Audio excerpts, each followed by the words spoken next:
Dan kini kita beralih ke pertanyaan selanjutnya untuk calon gubernur nomor urut 2, Bapak JJ Wiradinata. Kepada panelis, Bapak Wawan Gunawan, kami persilakan untuk mengambil subtema di dalam fishbowl dan memperlihatkan undian ke kamera, moderator dan juga hadirin.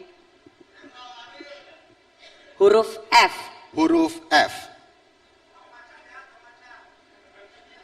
Baik, masih tersegel. Subtema toleransi beragama. Masih terjaga kerahasiaannya.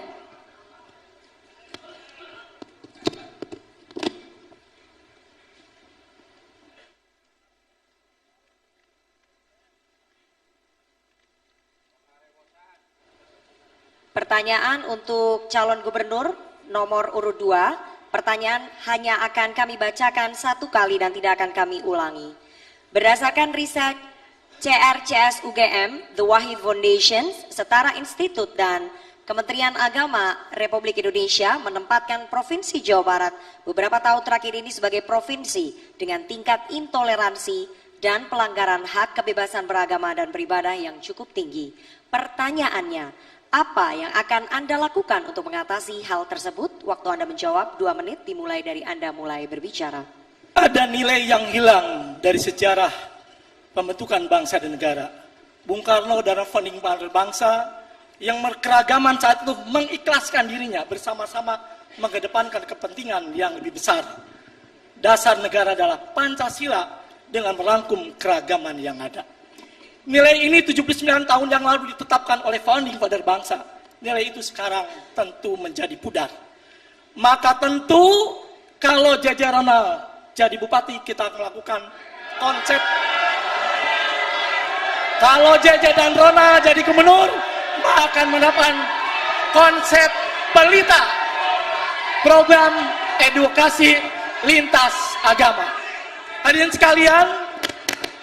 sekalian, konflik intoleransi sesungguhnya dipicu oleh kecurigaan masing-masing pihak. Konflik agama dipicu oleh sesuatu yang masing-masing curiga pada masing-masing agama. Kalau menempatkan kepercayaan, kalau menempatkan saling menghargai dan kehormatan, pasti toleransi itu tidak akan terjadi, hadirin sekalian.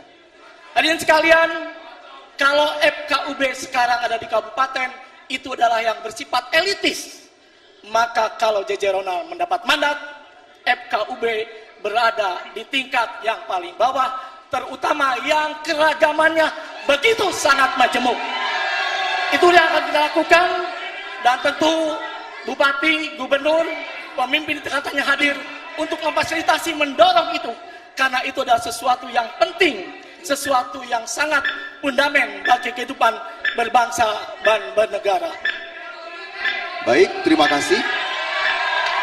Sekali lagi kami ingatkan kepada para pendukung untuk tetap menjaga ketenangan. Karena kalau sampai tidak tenang, pasangan calon Anda tidak mendengar dengan jelas, maka akan merugikan pasangan calon gubernur dan calon wakil gubernur yang Anda dukung. Terima kasih atas kerjasamanya. Baik, selanjutnya kami persilahkan kepada calon gubernur nomor urut 1, Bapak Acep Adang, untuk menanggapi dalam waktu 1 menit, waktu dimulai dari saat Anda berbicara. Terkait dengan masalah toleransi beragama, kita tentu akan mengajukan masalah kebijakan toleransi beragama, artinya memasukkan nilai-nilai toleransi di dalam semua kebijakan pemerintah, terutama yang berkaitan dengan pendidikan, ruang publik, dan pembangunan tempat-tempat rumah ibadah. Yang kedua, pendidikan toleransi di sekolah, dibuatkan kurikulum yang terkait dengan masalah toleransi keberagaman. Yang ketiga adalah penguatan forum kerukunan umat beragama, yaitu memperkuat peran FKUB, yaitu di tingkat kabupaten kota dalam konflik dan promosi toleransi beragama.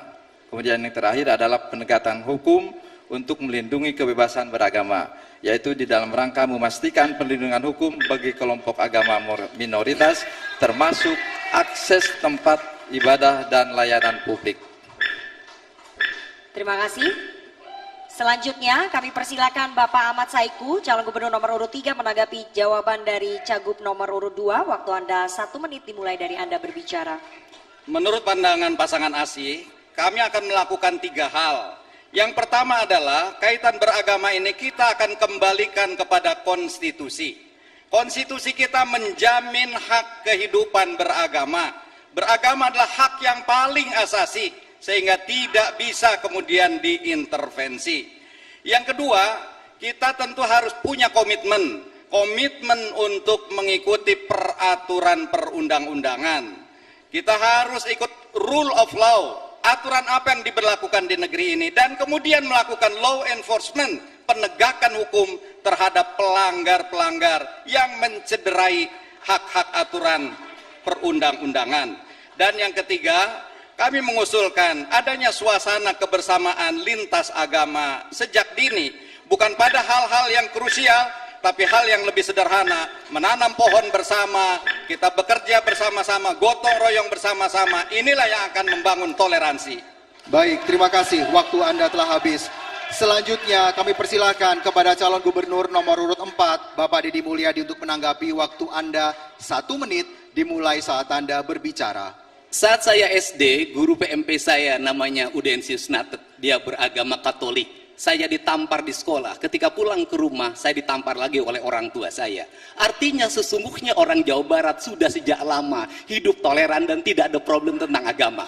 Yang menjadi problem adalah adanya kekuatan politik yang seringkali mengkapitalisasi isu agama menjadi bagian dari elektoral.